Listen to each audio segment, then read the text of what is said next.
Thank you very much, Niall, and I'd like to thank the organisers for giving me this opportunity to present this relatively new initiative called Ocean Communicators United.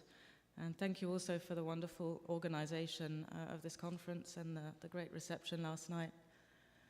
So just by way of background, I'd like to introduce very briefly what POGO is. It's a consortium of major oceanographic institutes from around the world. We have just under 40 members from 20 different countries, which are shaded in green on this map. You'll recognize many of the logos on this map. In fact, I think many of you actually come from institutes that are members of POGO, such as Ifremer, PML, SAMS, Guillemard, RV, NOAA, and others. So POGO's mission is to have, by 2030, worldwide cooperation for a sustainable, state-of-the-art global ocean observing system that serves the needs of science and society. And our mission can be summarized around the three main pillars that are shown here, which are ocean observations, professional training, and outreach and advocacy. The third pillar being the reason that I'm at this conference and also leading Ocean Communicators United. So around the time that POGO was getting started, a group was formed consisting of the heads of communication of all or most of the POGO member institutions. This is actually an international equivalent of the communications panel that Niall just mentioned. And this group has been meeting every year and also inviting external observers to join their meetings. So we've had communications representatives from international organizations, also journalists joining some of these meetings. And these people started to express an interest in becoming formal members of the group.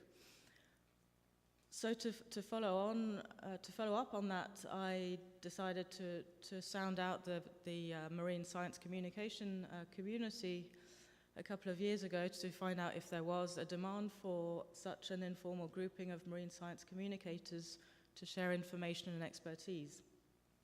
And the response to my inquiries was very positive, and this led to the creation of Ocean Communicators United in September 2014. In fact, this was during the first IMSCC in Porto. So during the kickoff meeting, we discussed what the scope of this group should be, and we decided that it would be an informal grouping of representatives of international, regional, or national oceanographic research organizations that provides a forum for members to share information, expertise, best practices, and materials related to marine science communications.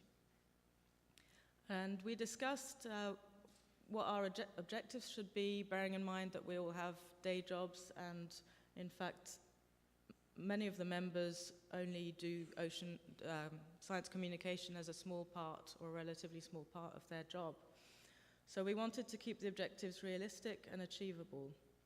So we came up with the following list: to maintain and share a distribution list of communications points of contact for marine research institutes and international organizations, to have a permanent presence via the Oceans United website, to share news items and press releases internally within the group, to have quarterly online meetings to discuss particular topics of interest, and if possible, we would try to have in-person meetings in conjunction with other relevant meetings, which in fact we're having our first in-person meeting this lunchtime. And actually I'd like to open the invitation to any of you who would be interested in finding out more about the group or interested in joining to come and attend this meeting with us, which will be, I think, in room E at lunchtime. So we also set out the criteria for participation. So the target members would be communication specialists working for marine research institutes or universities, but also project or program managers and coordinators working for international or regional organizations. So we do have quite strong representation of international organizations such as GOOSE, EuroGOOSE, IOC, IODE, and many others. And we also invite or encourage media specialists to engage with the group, for example, by inviting them to give presentations during our quarterly meetings. So where are we now? We've had, over the last 2 years, 7 thematic telecons. The group selects the topics that they think are of most interest to them. So we started off talking about websites, then we moved on to social media. We had one session on blogging, one on communication strategies, one on impact evaluation. We had one in last June that coincided with, more or less, with World Oceans Day. And then the last one has been on the International Ocean Literacy Survey. So we also share the report and presentations as well as recordings from these meetings, so anyone who isn't able to make a particular meeting can read up or listen to what was being discussed.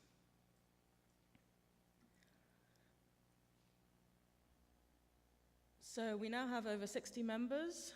Around 2/3 of these have participated in at least one of the telecons or presented during one of these. We have a fairly rudimentary website, but we, as decided in the beginning, we would focus on internal communication, so it wasn't really an objective to have a very flash website. We have a LinkedIn group, which is only open to the formal members of the group, and we share all our materials via Google Shared Drive. Recently I conducted a survey to find out if the members were finding it useful, the way we were operating, and particularly the quarterly telecons, which take a bit of time to organize and set up the presenters for. And the feedback we received was positive. Some of the comments are shown in the bubbles here, but basically the message was that people were finding it useful to get out of their daily activities and to talk about the bigger picture, which this group was allowing them to do, and also to really have a group that they could exchange information and advice with. Very recently, we've also set up a small working group to write a guide and template for communication strategies. This group will have its first meeting in a couple of weeks' time. So this is kind of an enhancement to what we'd initially set out to do, but I think it can be really useful not just for the group, but also for the broader science communication community. So looking forward, this communication strategy guide and template will be our first product, and I think based on the outcome, how successful it is, how much time the members are able to commit to working on this, we could look into developing more products, and we'd obviously need to have a discussion about what would be most useful. Other areas that we haven't really explored, interfacing with the media. It occurred to me recently that it might be a good idea for the group to present itself as a kind of point of contact for media people who are interested in science communication but don't really want to go to dig out individual institutes or individual scientists. They could come to us if they have a particular topic of interest, and we can direct them to specific institutes or people. We could, I think, and also from discussions I've been hearing over the last day, there seems to be a lot of demand for resources that can be shared amongst science communicators, but also with scientists. So kind of fairly simple guides and tools that can help scientists to engage with the general public and to explain their science better. So I think our group is very complementary with the International Marine Science Communication Conferences. We don't have resources to organize or host conferences, but on the other hand, IMSCC has a conference every 2 years or so, so maybe we could try to formally or informally join up the two, so that there's